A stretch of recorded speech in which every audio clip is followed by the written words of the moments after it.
So the last Black History Month presentation is about Malcolm X. Malcolm, as you know, was assassinated February 21st.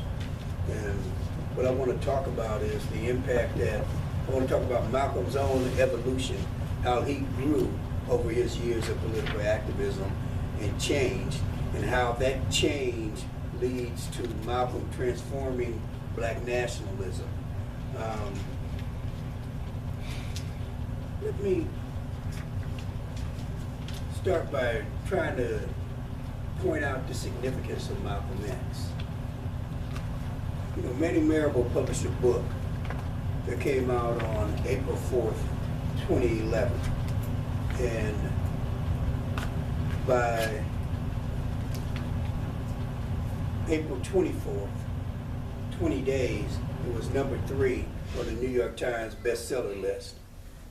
In 2012, it won the Pulitzer Prize for History.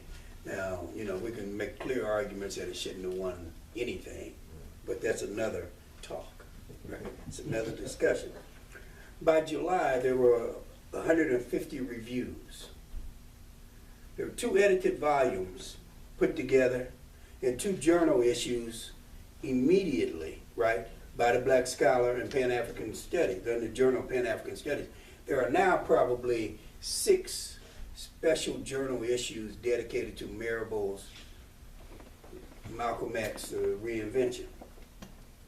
Now, by my count, this is Malcolm's 3rd resurrection, meaning the 3rd time that Malcolm has been literally brought back to the forefront of African American thought and practice. The first is after his death in 1965. Now, Malcolm is largely responsible for his first resurrection, right?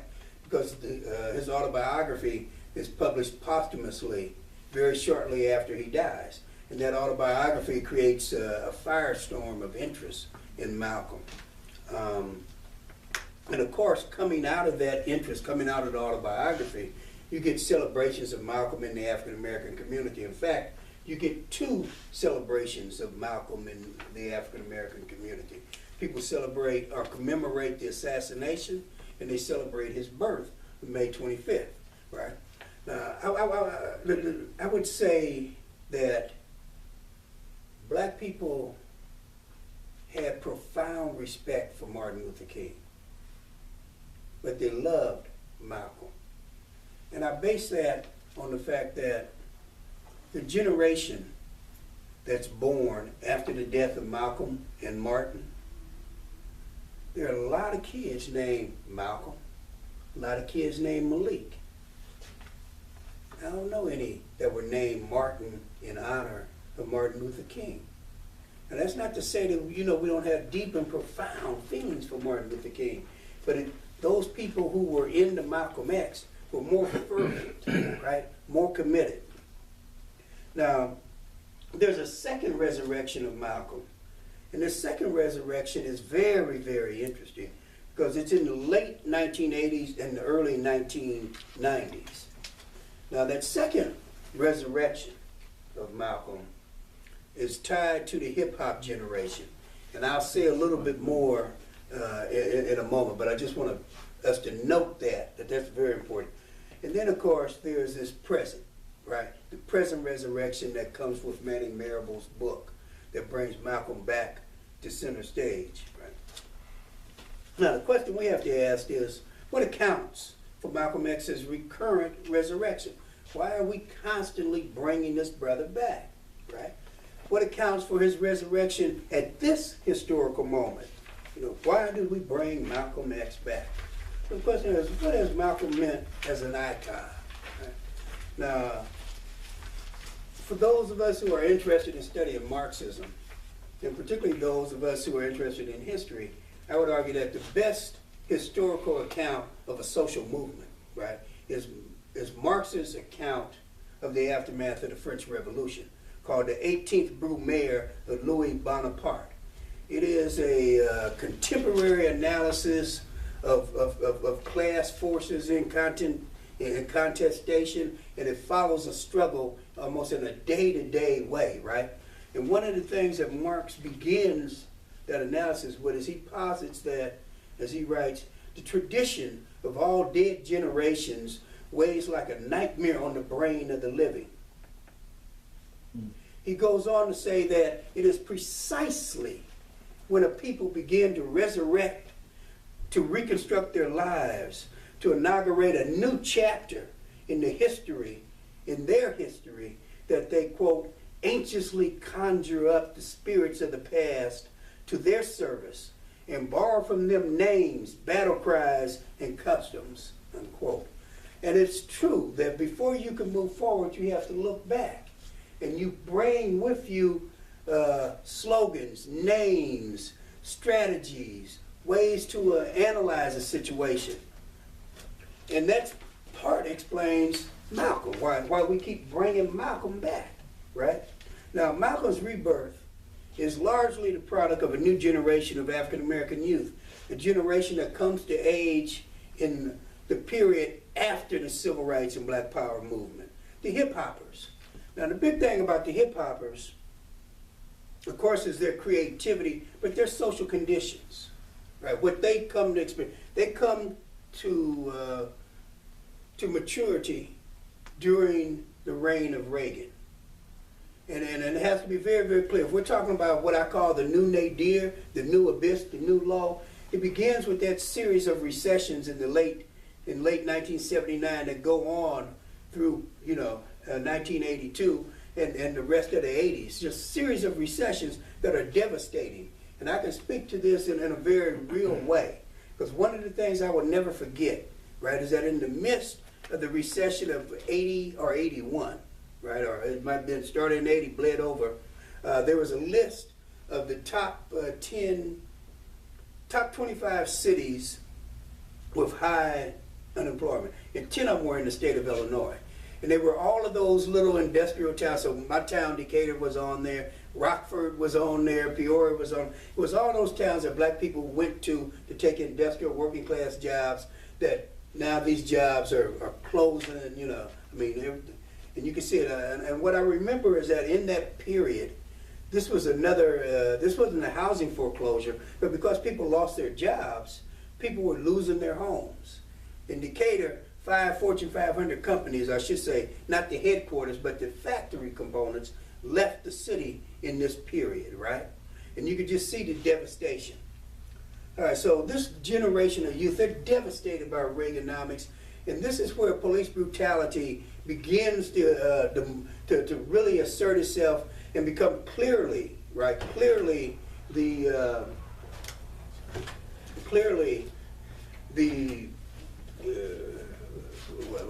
it follows lynching as a major form of oppression. So that's one part of the Malcolm moment. The other part of the Malcolm moment is that corporate capitalists realized that they could try and take Malcolm and remake him into an acceptable image, right? So they sought to recover Malcolm and turn a profit. And if you flip to the next page, you'll see some of the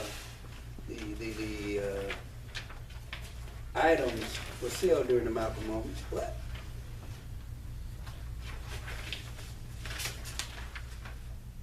Okay, I guess that didn't print. Anyway, so here's the point.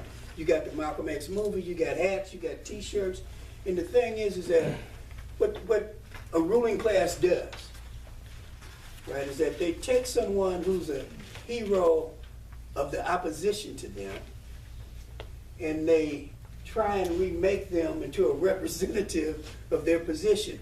And I mean, if you think about Muhammad Ali and his representation, right?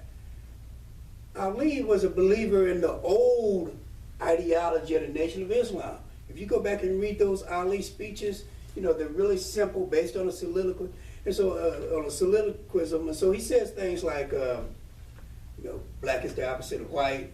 And then he'll go on and say something like, then black and white can't ever be, you can't ever bring that together. I mean, it's real simple stuff, but it's deeply abiding anti-white, because it's the Nation of Islam ideology, right? Well, you think about Ali today, if you were to ask somebody about Muhammad Ali, they would remember Vietnam, but they would talk about Ali as a humanitarian, love all people.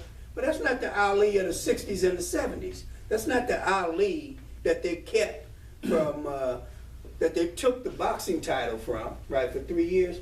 And so the idea is to try and take, and that's what they try to do with Malcolm, remake him, make him into someone that would be acceptable to the ruling class. It didn't work, in part because it was the hip hoppers who grabbed Malcolm. So my point is that Malcolm's been resurrected 3 times. 65 after his death, the hip hop generation, and the current moment. And so the question is, why, right? What is it that we can find that makes sense here? I want to identify 3 factors. 1, whenever socioeconomic conditions worsen for black people, since 1965, whenever you get deep recessions, right, people call for Malcolm. U.S. society, whenever it is a clear retreat from racial justice, and let's be clear that those moments of clear retreat from racial justice coincide with moments of deep recession, right? And it's also in these moments that we see that black leadership is most ineffectual, right? So if you think about the hip hop generation, when they call for Malcolm, it's after Jesse Jackson's 2 runs for the presidency. And the 2 people being put forward as leaders of black America are Jesse Jackson as the leader of the tradition that comes from Martin Luther King, and Louis Farrakhan as the leader of the tradition of black nationalism, right? And clearly the youth find both wanting. Marx had a very clear phrase, in fact, and it's in the 18th Group Mayor, and he's talking about Louis Bonaparte, and he's comparing him to Napoleon, his uncle, and he says the first time tragedy, the second time farce. And I think we would have to agree. Malcolm and Martin, tragedy. Jesse and Louis, farce. Right? They don't hold the moral authority to those. So what is it that Malcolm represented? And I want to work to that by trying to talk about how Malcolm grew and changed. So we've talked a lot about the Negrescence model, the cross-racial identity scale. And so I've kind of outlined it here. I'm not going to go into the detail on this page, but I'm going to go through it in working through Malcolm's life.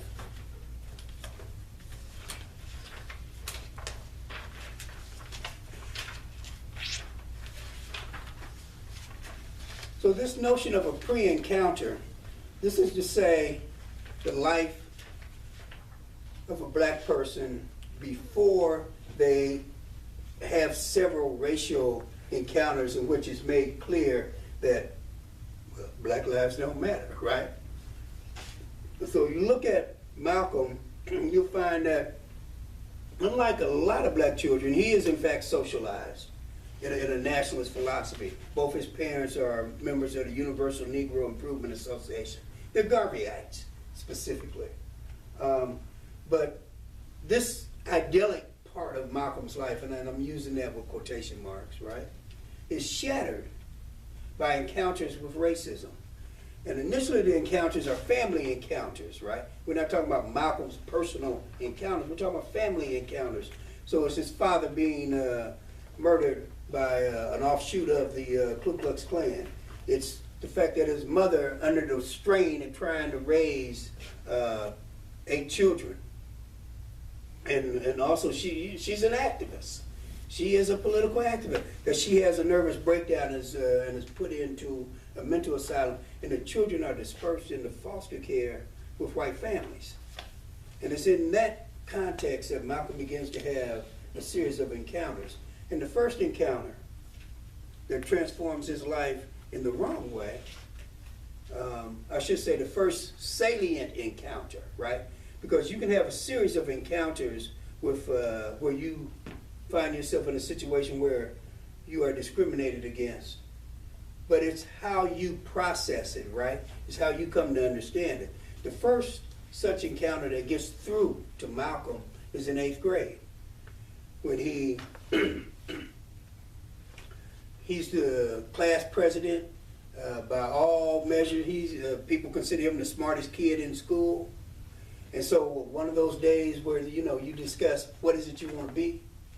And so Malcolm's turn comes and he says, I want to be a lawyer when I grow up.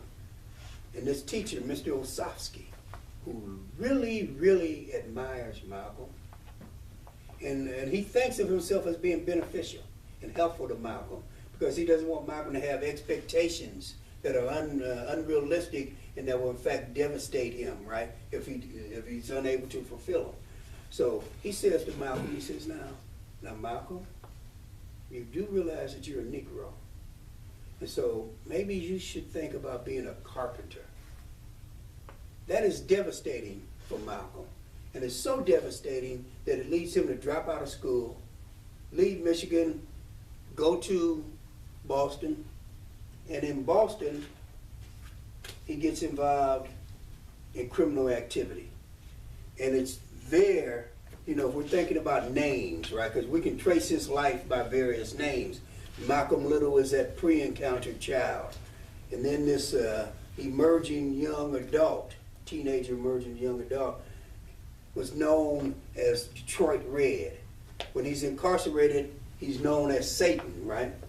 And again, I'm not going to spare you all the discussion about Malcolm's life because I'm sure everybody in here knows the arc of Malcolm's life. It's the question of the interpretation. While in prison, Malcolm becomes, one, he rediscovers his thirst for learning. And that's independent of the Nation of Islam, right? That's independent of the Nation of Islam. But all of his family, his brothers and sisters, joined the Nation of Islam. They began to write him letters. And so Malcolm has what we would call a conversion experience. Now, I don't want to be online for the veracity of this story. I'll simply say that Malcolm said that it occurred, right? He says that one night he is in fact visited by a figure who comes and sits on his bed, and that figure is Allah. Right? That's what he believes. And it's that spurs him to join the Nation of Islam. The big thing about Malcolm joining the Nation is just how skilled he is, right? And how fast he rises. So when he gets out of prison with an 8th grade education, Malcolm gets out in 1952. Within a year, he's assistant minister in Detroit.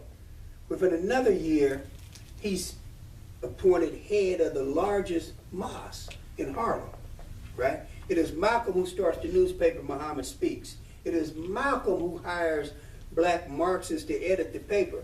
You know, the Nation of Islam, Muhammad Speaks was this weird paper. I read it as a child. And so you'd have all these articles on Africa, Asia, Latin America, right? And this was straight reportage. No crazy, you know, no Nation of Islam ideology.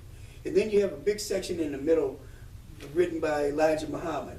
And it would be stuff like, we eat what the people on Mars eat. You know, no, that's a quote. That's a quote. And you'd be like, that is, you know, this is before we landed on the moon.